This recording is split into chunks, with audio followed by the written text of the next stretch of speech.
meilleur enregistrement du monde avec une qualité micro dégueulasse, une prononciation, putain je parle trop vite, une prononciation beaucoup trop rapide, des manques de mots je crois, j'ai pas tout réécouté, euh, de la Saint... Qu'est-ce que je suis en train de dire bordel? Bref, juste pour prévenir si vous tombez sur cette vidéo par hasard ou que vous avez l'espoir que comprendre quelque chose à mon charabia, euh, juste voilà, pour vous prévenir que je souffle dans mon micro et tout, parce que j'étais en train de marcher pendant que j'enregistrais ça. Bref, encore une fois, désolé du dérangement auditif. Passez un bon visionnage et une très très mauvaise nuit avec ma voix suave. Ceci est une théorie par rapport à l'univers des légendaires, plus précisément World Without. Le problème avec le World Without, c'est que Conquistador se souvient. Effectivement, si on reprend rétrospectivement ce qui s'est passé pendant les World Without, on peut décrire deux choses. Toutes les pierres sont à l'endroit le plus magique du monde, c'est-à-dire le royaume des dieux, le nouveau royaume des dieux. L'épée d'Anatos, qui est je rappelle, un fragment de l'âme d'Anatos, l'un des dieux, le dieu de la destruction au final, a fusionné avec les pierres, ce qui en fait la chose la plus puissante de l'univers of the Doom. À ce moment-là, Daniel, qui a décidé décidément de ne jamais mourir, fait exploser les pierres dans l'univers le plus magique du monde. Ce qui, selon moi, vu que les pierres sont à l'origine de la création, au lieu de le détruire, parce que c'est pas le but des pierres, recrée l'univers. Mais par le fait que c'est un stab et que c'est pas un dieu qui l'utilise, je suppose que ça va juste réécrire. Le problème, c'est que Conquistador est éjecté à cet exact moment-là. Euh, S'il est effectivement éjecté à cet exact moment-là, alors il ressort dans l'univers en modification. J'explique. Si, si, on, si un univers veut se réécrire à cause d'un problème, d'un paradoxe, parce que l'univers n'aime pas les paradoxes et détruit les paradoxes, enfin, si on l'applique ça à l'univers, ce qui permettrait d'expliquer, c'est que euh, il y a la ligne temporelle jusqu'à l'événement World Wide Out, ou précisément la destruction des pierres, qui nique tout. À ce moment-là, les pierres qui ont réécrit l'histoire, un univers parallèle se crée, qui n'existe qu'à partir de ce moment-là, mais on va dire virtuellement, c'est-à-dire que sous forme d'idées, de pensées, existe avant. Ça crée un univers parallèle. Parallèle en temps, je parle. À partir de ces deux univers fusionnent, ce qui crée une sorte de brouillard où c'est l'un, c'est l'autre. Conquistador sort au moment où ça commence. On se souvient qu'il a qu'il a détruit le monstre portail dégueulasse qui permet d'atteindre le royaume des dieux. Le problème, c'est que lui ne s'est pas affecté par le, le truc. La raison, la raison, c'est qu'il garde sa cicatrice, qui garde depuis le début, avant même ses grands combats, jusqu'à, bah pour toujours en fait. Il la garde, même quand on prend le tome 20. Ce qui veut dire que d'une, ça n'est que toute loi de la physique, mais que ça, s'il s'en souvient, c'est qu'il existe trois versions de lui. La version réécrite, parce qu'il a la mémoire d'avoir lui-même battu Anatos, et c'est la mémoire du monde.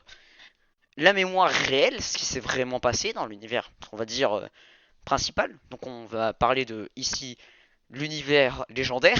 Après, il y a l'univers du con, voilà. Et la lignée de l'univers qui a fusionné, du coup, il y a le conquistador qui se souvient des deux univers en même temps.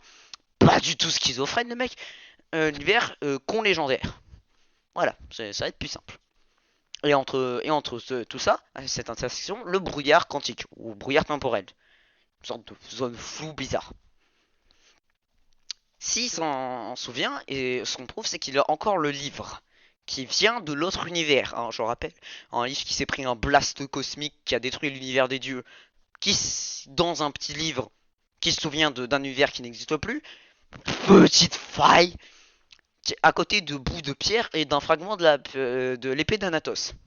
Ce qui fait que dans cette version réécrite, vu que apparemment tout ce qui touche à la magie les super magies, genre l'arme de Gamekashi, enfin l'arbre de Gamekashi, Abyss et ce genre de trucs, genre les dieux, ne sont pas affectés par ce gros boom, sauf s'ils se trouvent au rayon des explosions bah, de des pierres, donc on va dire le gros boom, le Big Bang, voilà. Ce Big Bang, ça réécrit l'histoire donc, sauf pour ces pierres qui sont réécrites, enfin on va dire intégrées de force à cette réalité, à la réalité qu'ont légendaire. Ce qui fait que actuellement, de ce qu'on en sait, il y a une seule personne qui existe en 3 exemplaires, parce que qui est Conquistador, qui du coup est complètement schizo et qui possède la mémoire du truc. Et, et- sauf petit problème, il y a Abyss. Abyss crée une faille du néant en retournant sur Terre, mais lui n'a pas été affecté par le truc, parce que par le Big Bang. Je suppose que le Big Bang, vu que les pierres ne touchent que à quoi elles sont servies pour se créer, donc ne réécrit que Alysia, le royaume elfique et ses alentours. Donc pas l'arbre de Gamekashi. Parce que d'une, il est over magique, et d'une, il est hors rayon et de deux, il est hors rayon du truc. Sauf que Abyss, de ce que j'ai compris, a bouffé toute la magie de l'arbre de Gamekashi. Donc d'une, c'est l'un des trucs les plus magiques du monde, et de deux, il est sur Terre. Bravo! Il a créé la faille du néant. Pour moi, la faille du néant, c'est la fusion qui n'a pas de sens entre l'univers du dehors, qui n'a pas subi ces grosses modifications, et le sous-univers, donc l'univers con légendaire, qui rentre en contact. Et là, pour moi, il y a 3 processus pour se souvenir du passé, donc avoir des pouvoirs monstrueux. Le fait de pas être affecté, Conquistador et Abyss, typiquement, enfin deux du coup, euh, enfin non, 3 toujours. Le fait de toucher le néant, comme Chimie qui est au tome 21, j'écris alors que le tome 21 est sorti. S'il est déjà sorti, le tome 22, je l'ai pas encore lu en tout cas. Le Dans le tome 21, touche le néant. Qui pour une raison ou une autre, c'est vachement bizarre, la ramène au passé, qui lui rend ses pouvoirs. Mais bizarrement, elle reste humaine, mais magique, avec ses cheveux. Ouais, c'est une humaine élémentaire. Le lol. Très le lol. Parce que pour des raisons bizarres, je pense qu'elle a été affectée, vu que c'est une des légendaires, au gros cataclysme du Big Bang, et que parce que Scénarium, elle a survécu. Enfin, à la réécriture. De manière bizarre. Donc elle garde la magie. Donc pour l'instant, le néant rend de manière bizarre, peut-être par un brouillard quantique temporel de mes couilles, de la mémoire. Sauf qu'il y a un dernier truc. Shundai. Enfin, il y a un autre moyen, mais j'en parlerai plus tard. Shundai, qui, en lisant le bouquin de Conquistador, qui se souvient du passé et d'un futur, techniquement, de plein de trucs, récupère sa magie. Et là, il y a un machin. Mettez un livre qui est écrit par un mec qui a la prénomission, qui qui a touché l'univers des dieux, qui s'est pris un blast d'énergie et de magie pure des dieux, qui a été en contact d'une épée, la seule rémanescence de Dieu dans ce monde, un bout d'âme sous forme de fragment d'épée du dieu de la destruction Anatos, des bouts de pierre de Jéhovah, oui, Jovenia et autres trucs. Avec ça, ce que je suppose, c'est que ça fait un mindfuck. Un machin qui connaît l'histoire. Un machin qui connaît un futur, un passé différent. Qui a touché la magie et qui rend la magie d'une manière ou d'une autre. Ça vous rappelle pas l'Alistory? Mais un Alistory complètement biaisé du coup. Mais un Alistory quand même. Donc d'une, ça fait ainsi. Ça veut dire. Il y a 3 choses que je vais juste dire mais que je vais pas développer. Combien de fois il y a eu un World Wide Out? Combien de fois il y a eu une création d'History? Est-ce qu'il y a. S'il y a une infinité, est-ce que tous les livres sont des History techniquement? Ou est-ce que la History se réécrit et qui n'existe à cause de sa nature magique qu'une seule fois? Ça, c'est des questions. On part du principe qu'il existe d'une manière une seule fois. Ce dieu, ce dieu magique, enfin, oui, c'est la History, permet de retrouver la magie. Retrouver de la magie. Mais là, de manière vachement violente. Ce retour à la magie, donc. C'est malin. Pour ce qui est de Griffe-en-Fer, on lui fout un bout de sang de Jaguarian, qui apparemment existe. Parce que. Et ça le transforme en Jaguarian. En griffe, donc. En même temps qu'il y avait le néant, je peux supposer qu'il a été affecté par le néant, et à cause du sang de Jaguarian, ça lui a fait souvenir, et vu que souvenir est égal magie, parce que à l'historie, ça a dû lui remettre dans son passé. Mais là, il y a Danel. Et là, il y a un problème. Un problème un peu vénère même. Si Daniel, comme dans le flashback qui nous rappelle les monts et merveilles qu'a fait Conquistador, a bel et bien été un Anatos, parce que ça a niqué tout. Sauf que ça, c'est pas réellement précis, mais on a son image. Si il a réellement devenu Anatos. Vu que la magie overpétée qu'il a, c'est le lien avec l'épée. Pas l'épée en elle-même, le lien. L'épée a été détruite, donc son épée dorée, de l'épée de Daniel, mais il existe encore son lien, ce qui lui fait des flashbacks, ce qui transforme l'épée, l'arme qui tient, en arme dorée. Donc littéralement, il overcheat son épée. C'est un cheater, Daniel. Cheater. C'est pas bien de cheater. Cette magie, donc, est un rappel qui peut modifier les armes. Moi, maintenant, je propose un truc. L'épée d'Anatos. Si d'une manière ou d'une autre, l'épée, le bout de fragment d'épée d'Anatos sert à faire une épée. Que Daniel s'en sert et qu'il a un flashback. Il a un flashback en tant qu'Anatos. En tant que Mother fucking Anatos. Est-ce que j'ai quelque chose à dire que ça recrée Anatos? Bref, c'est peut-être ce qui s'est passé d'ailleurs pour l'une des explications possibles pourquoi il existe. Mais du coup, ça peut continuer d'exister. C'est une boucle, mon gars, une boucle. Donc déjà, Daniel, t'es un danger. Parce qu'un Anatos qui se souvient du passé et du présent, et qui donc connaît l'histoire et tout le bordel et tout, donc les pierres et machin, j'ai pas envie de savoir qu'est-ce qui se passe s'il lit la histoire. En tout cas, on va dire qu'il devient Omega Anatos. Donc d'une, Daniel, connard. Maintenant, il y a Ami. Si Ami lit la story, qu'elle fusionne sa mémoire avec celle du vrai passé, donc lui redonnant sa magie. Est-ce que c'est une humaine, une amie donc, une humaine, qui sert de symbiote aussi? Question. Voilà. Donc elle peut fusionner avec les gens en étant humaine. C'est très sexuel bizarrement. Bref, c'est très bizarre surtout. On va oblitérer ça. Mais bon, faut le garder en mémoire. Pareil pour Janina. Apparemment, le bâton reste avec elle. Même chose que pour Daniel, le bâton est putain magique, c'est de la magie pure de Kamikaze, je rappelle. Et Kamikaze, apparemment, c'est un dieu, donc voilà, Nick. Le lien existe encore. Donc bon, ça, c'est juste une précision. Sauf qu'il y a Dark Hell. Et là, il y a un problème. Si Dark Hell existe sous cette forme, c'est-à-dire qu'il y a un Elisio qui existe quelque part. Si Elisio et Dark Hell se rencontrent, qu'il y a Abyss dans le coin, qui Abyss c'est du néant, hein, c'est la faille du néant. Est-ce que ça va pas refusionner au vrai et grand Dark Hell? Mais non, parce que je rappelle qu'il devient adulte, hein, quoi. Il fusionne Dark Hell et Elisio, c'est quand même pas mal, hein. Grosse magie donc. Qu'est-ce qui se passe si à ce moment-là, Abyss décide de changer d'hôte et de bouffer la magie des deux là? Non, parce que t'as la magie de Darkel dans les veines du Darkel de con, du con, de con légendaire, qui est et qu'il faut fusionner avec la magie over pétée de leur fusion.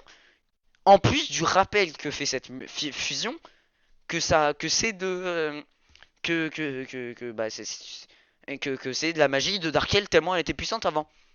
Oui, non, bah ça fait beaucoup de multiplication de magie là. C'est un peu Omega Darkel. Mais du coup, Abyss qui fusionne avec ça. Déjà, bonjour Abyss TPT. Maintenant, Ami lit la Listory 2.0. On va l'appeler comme ça. Elle devient une sorte de symbole selon. elle se fait bouffer par Abyss. Abyss est un super symbiote des enfers. Il ne possède plus, il symbiose. Donc là, il mange les gens, hein, littéralement. À partir de là, il suffit qu'ils prennent Danael. D'une manière ou d'une autre, récupère la Listory, les pierres, les fragments de pierre et le fragment d'épée de d'Anatos. Et pourrait recréer l'arme divine, faire fusionner Danael avec ça, enfin via le flashback et le lien qu'il peut mettre à toute arme, recréant un Anatos, mais un Anatos ultra puissant cette fois, qui donc il le mange directement, ce qui fait que t'as un abysse qui possède théoriquement toutes les magies possibles, dont une divine, possède l'épée qui peut littéralement rayer la réalité de la carte, et qui est surpuissant. Omega Abyss, oui, je pense que là on peut dire même Ultra Abyss, hein, à ce niveau-là. Tu as un Ultra Abyss. C'est pas mal, Ultra Abyss. Hein. Je dis, c'est quand même un bon méchant. Là, c'est un bon méchant qui continue d'être overpété. Maintenant, pour le buter, t'as Conquistador. C'est pas mal, Conquistador. Il a la History. Il se passe rien s'il le lit vu que c'est lui qui l'a écrit. Ou c'est seulement qu'il s'en souvient déjà. Il a son. Donc, il a encore son don de prénomission. S'il a bien écrit la History, c'est qu'il a vraiment le don de prénomission. Et apparemment, ça s'est avéré vrai jusque-là. Pour moi, on le balance Abyss re dans le néant. Ce qui on fait l'exploser dans le néant toute cette magie. Avec la Listory dedans, on veut détruire cette Alistory. Ça rase la réalité, encore une fois. Conquistador ne meurt toujours pas, il se fait encore une fois reboot, ce qui fait 3 x 3 existences de Conquistador, pas 9 fois Conquistador, schizophrénie, bonjour, comme Daniel et Janina d'ailleurs, mais bref, reboot, re-abyss qui tombe au sol, re-potentiel et history et tout le bordel et souvenir du magie perdue et tout le bordel qui crée la puissance des enfers du démon de l'ultra abyss. Sauf que là, bah, il a encore le pouvoir d'avant. Et il s'en souvient encore, Abyss. À chaque cycle, si ça survit, à chaque fois tu rends Abyss plus puissant. À chaque fois. Le seul moyen d'arrêter ça, si on suit cette théorie, c'est de tuer Dark Hell, parce que. Ou Elisio. Parce que vaut mieux les buter, hein, ceux-là. Genre buter complètement et éradiquer leur corps d'une manière ou d'une autre, genre les balancer dans le néant. Genre les néants, c'est quand même une bonne poubelle. Hein. Empêcher Ami de lire la Listory. Détruire la Listory avant, ce qui va s'avérer difficile si on n'a pas un dieu omnipotent à côté de nous. On l'a buté tout simplement. Le meurtre est une bonne solution. De cette magie. Et là, on ne peut pas recréer. On a un machin qui peut. On a Abyss, encore gamin caché, qui peut fusionner à Dark-Hell. Mais c'est tout. C'est déjà pas mal. C'est déjà pas mal. À partir de là, il y a 2-3 précisions à faire. L'arbre de gamme caché, qui est donc divin et apparemment ne peut pas être dupliqué, n'existe plus. Il est mort dans le ciel. Mais, à Orchidia, il y a encore un arbre de gamme caché. Donc le nouvel Orchidia de con légendaire. Ce nouvel Orchidia, donc, doit avoir un bout au moins minuscule de l'arbre de gamme caché. Je suppose. Ça doit être soit le cadavre de Jadina, à moins qu'il a été emporté dans l'espace avec Game caché, ça je ne sais pas, ou des bouts de racines morts qu'on voit tout au fond de la truc de la rivière de jade pur, de jade de Game caché pur, enfin, en bas, parce que, ah bah oui, cette magie existe encore, tout en bas, elle n'a pas été emportée, enfin je crois. Et du coup ça fait un bout moins puissant de l'arbre de Game caché, de l'arbre, mais il est encore là. Donc théoriquement, Abyss pourrait continuer d'aller bouffer. Mais continuer d'être plus puissant. Mais bon, c'est pas ultra. Donc là, c'est Omega Abyss, c'est pas ultra over 9000 Abyss. Donc tout se passe bien. Ce que je veux dire avec cette théorie, c'est que si Patrick Sobral a pensé à ça, c'est un génie. S'il n'y a pas pensé, qu'il a juste voulu faire Conquistador, il s'en souvient. Et créer Abyss, qui s'en souvient aussi. en donnant un univers assez crédible et qui fonctionne bien. Théorie. Mais bref, cette théorie fonctionne bien, selon moi. J'ai même trouvé des solutions scénaristiques pour régler ça. J'utilise un peu de scénarium et de scénarite, mais bon, on en a eu dans la gueule, pourquoi pas une deuxième fois. Et c'est quand même pas mal. Je rappelle que j'ai créé ça, enfin j'enregistre ça au moment du 21, du tome 21. Donc tome 21, tome 21. Hein, ce qui est incroyable avec cette théorie, c'est qu'elle pourrait exister. Si ça s'avère vrai, il y a deux possibilités. On rentre dans le cycle d'Abyss et il y a deux finalités. Soit on bute Ami et Zarkel, enfin vous voyez, et du coup on crée ce que j'appelle l'arc de Ultra Abyss, enfin de Omega Abyss, soit Patrick Sobal laisse